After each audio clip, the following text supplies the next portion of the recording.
হাসপাতালে গেলেই chronic liver ডিজিজের রোগী কিন্তু চোখে পড়ে।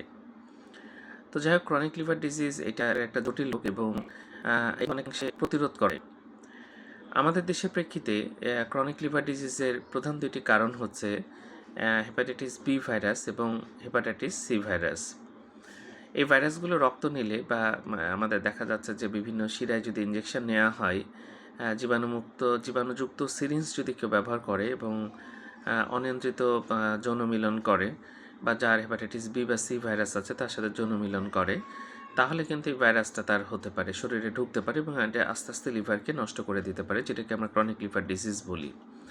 এছাড়া অনেকেই বাংলাদেশে অ্যালকোহল গ্রহণ করে। অ্যালকোহল গ্রহণ করলে কিন্তু এই লিভার সিরোসিস হয়, যেটাকে আমরা ক্রনিক লিভার ডিজিজ বলি। আর আরেকটা বিষয়, সেটা হচ্ছে এখন বাড়ছে ফ্যাটি লিভার। ফ্যাটি লিভার থেকে কিন্তু লিভার সিরোসিস হতে দেখা যায় বা ক্রনিক লিভার ডিজিজ হতে দেখা যায়। বেশি বেশি ফ্যাট খেলে শরীরে লিভারে ফ্যাট জমা হয় এবং সেটা কিন্তু সিরোসিস করতে পারে। আরও বিভিন্ন কারণ আছে, উইলসন্স ডিজিজ আছে, অটোইমিউন হেপাটাইটিস আছে, প্রাইমারি বিলিয়ারি সিরোসিস আছে, আবার অনেক সময় অনেক কিছু খোঁজার পরে কোনো কারণ পাওয়া যায় না। যাই হোক, যে কারণেই হোক, এরকম হলে অবশ্যই একজন লিভার বিশেষজ্ঞ দেখাবেন। ধন্যবাদ সবাইকে।